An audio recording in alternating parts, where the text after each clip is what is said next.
I fell 60 feet on 2 boulders. Immediately, I guess I was in fight or flight or shock mode. I was able to access my phone, the back of my backpack, and dial 911, but I was so concussed I didn't know my name or who I was or where I was. I started just I'm suffocating, I'm dying, help me, and then I went unconscious. First thing I remember was leaving my body or separating from my body. That was profound because there was a deep recognition that I am not my physical body. I am not this container. And I'm also not Erika.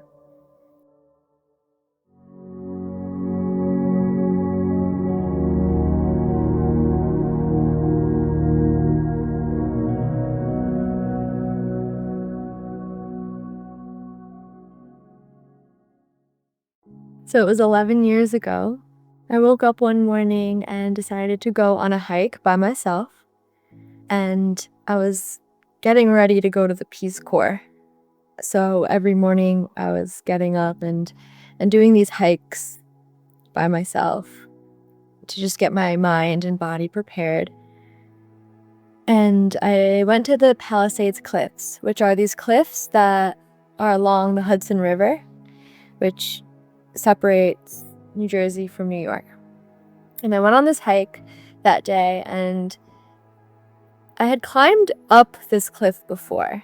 I had never climbed down, and I was a huge daredevil at the time.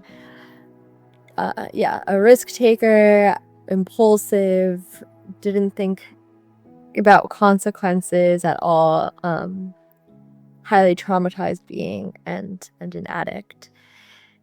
And so I decided to climb down a cliff without any ropes or safety mechanisms at all. And as soon as I started to climb down, I got stuck. And there was no place for me to put my hands or my feet. And so I was just there for about 20 or so minutes. My arms were shaking. And that day, no one came on the hike. Every time I had gone on this hike, there was other people there. But today, there was not another soul. And I decided, well, I really had no choice but to take a leap of faith and put my foot down on one of the rocks that had wet moss on it. And my foot immediately slipped. I fell 60 feet on 2 boulders. I broke my spinal cord, my pelvis, my arms, and my ribs punctured my lungs. So I had 2 collapsed lungs, which is what created my near-death experience. Immediately, I guess I was in fight or flight or shock mode. I was able to access my phone, the back of my backpack, and dial 911, but I was so concussed I didn't know my name or who I was or where I was. I started just I'm suffocating, I'm dying, help me, and then I went unconscious. And the police were tracking my phone, but the signals were jumping off the cliffs and showing that I was in New York side of the river in Yonkers. So I had search teams looking for me across the river. And so I ended up being down there for 7 hours. And during that 7-hour period is when I had my experience. And so, the first thing I remember was leaving my body or separating from my body.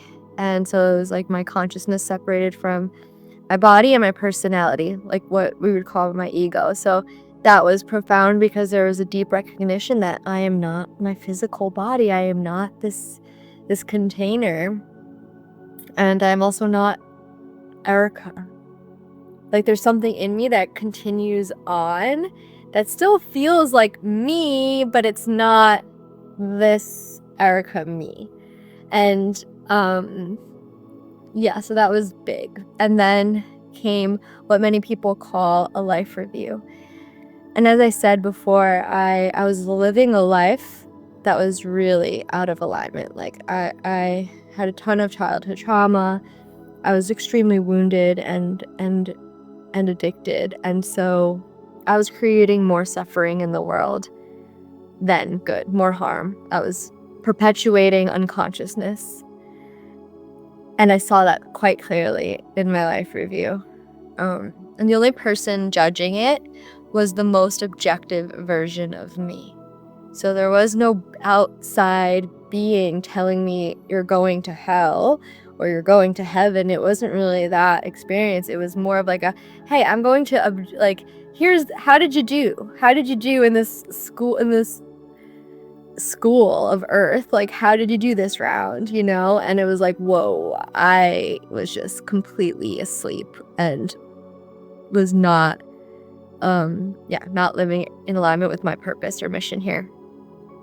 And that created a really strong spark in me of inspiration to repair, to do better, to change, and to complete my mission here.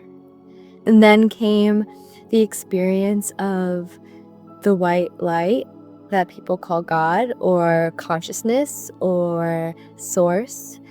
And it was almost like information was being downloaded into my cells.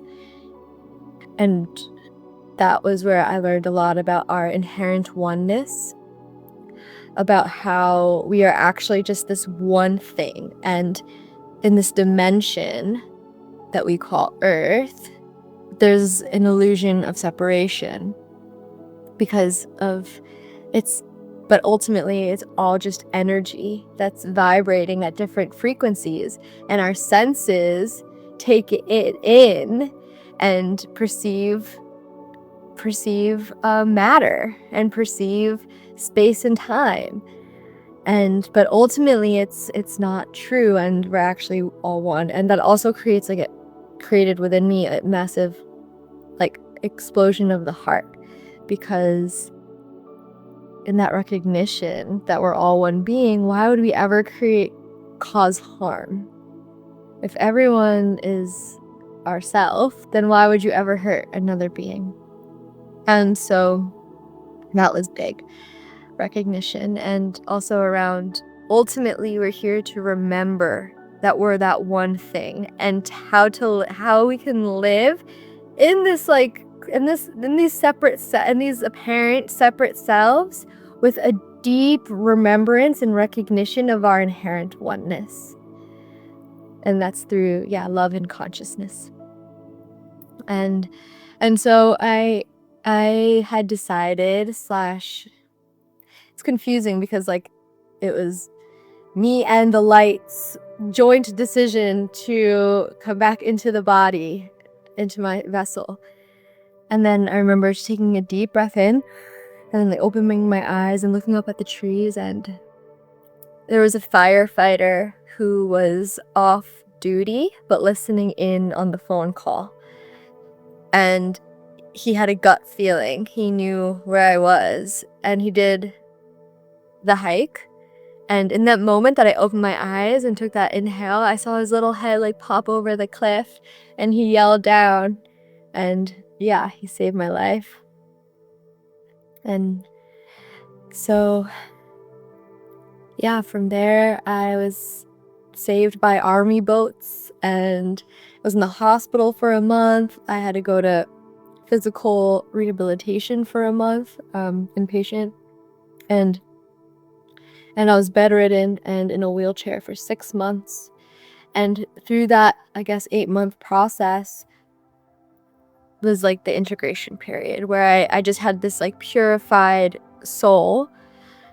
My soul, my spirit, my consciousness was just highly purified, and now I'm coming back into a quite wounded body and ego system.